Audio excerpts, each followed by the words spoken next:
Hi there, welcome to my mini classroom. If you're new here, welcome. My name is Jen. I'm a primary school teacher from the UK and I also support parents with their children's education at home. That can be either if you're following along with a school, so following the national curriculum, or if you're choosing to home educate, that's great too. I essentially go through and chat about loads of different topics around how to support your child with their reading, as well as any other topic that you'd like me to talk about. So if that sounds like something that would be interesting, maybe hit the subscribe button. Otherwise, welcome. If you're not new here, welcome back. Thank you so much for joining me for another video. Today, we are going to be talking about when should you correct your child's reading, and also how do you know if a book is too hard for your children, because those two things go hand in hand. So I'm going to actually teach you something called the five-finger rule, which is a great little trick to work out whether a book is the right level for your child, and also to make sure that we don't knock our kids.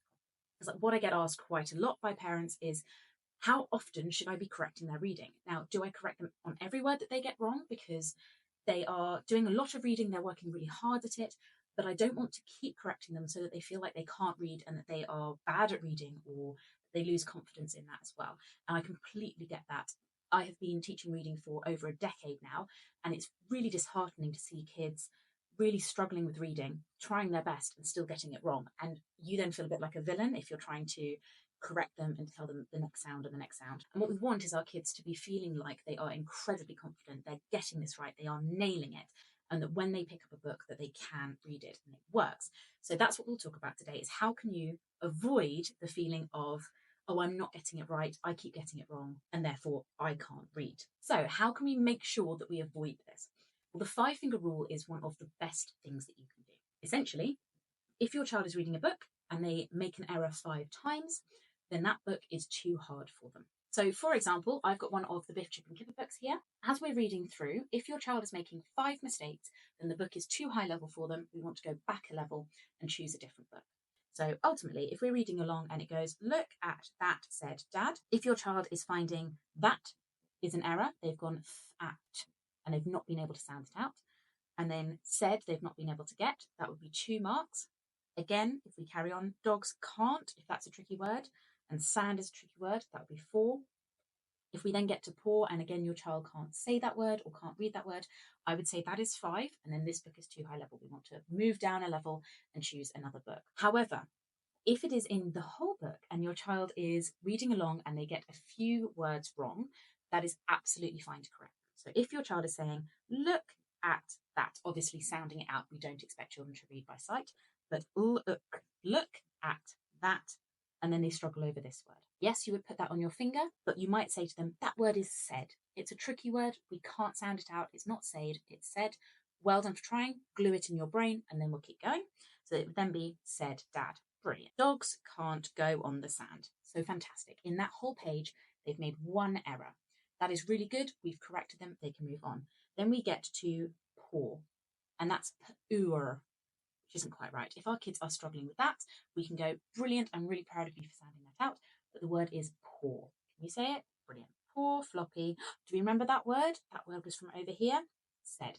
And it might be that your child doesn't remember that one, but it's the same mistake, so don't worry too much. Mum, I'll take him for a, and we don't know that word. So that's fine. Over the first 2 pages, we've made 3 errors, but that's about right for this level of book, and then we can carry on with the rest of the book. So we've only corrected them 3 times. We've offered them loads of praise for the stuff that they are doing. So that book would be about the right level, and that's fantastic. The most important thing to do to stop your child losing confidence is to praise them for really, really tiny steps. Even if it's as small as remembering 1 word from the previous page, like the word said, and then spotting it again in the next page. Giving your child a lot of praise for that will give them that massive boost of endorphins, that release of endorphins, where they will feel like they are making progress. They'll feel proud of themselves, which will make them want to continue reading. Now, that might be incredibly obvious for you, and I'm sorry if it is, but I just wanted to put that out there, that they don't have to read an entire page before you say well done. It can be for really, really small things. To recap, if your child makes 5 mistakes when they're reading a double-page spread, then that book is probably too hard for them, and we probably want to go down a level. That is absolutely fine, not a problem at all. We want our children to be confident as they are reading. When it comes to correcting our children, we can gently correct up to those 5 mistakes, so before we have to change the level of the book, and we can remind our children of what to do. So whether that's a tricky word like said or poor, or whether it's difficulty blending, like sand, which is an adjacent consonant, which can be very, very tricky for kids.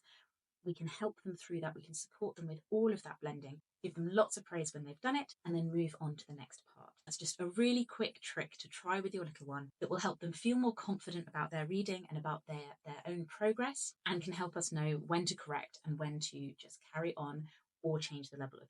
I hope you found that useful. If you have and you stayed all the way to the video, thank you so much. Please hit the like button. It really helps with the algorithm. And maybe leave me a little comment down below, maybe with what level book your child is on or one of their favourite books. That would be really, really helpful. Help me get this video out to more people. And if you think that this channel might be for you, maybe consider hitting the subscribe button. It would be absolutely lovely to have you for future videos. But either way, thank you so much for watching, and I hope you have a lovely day.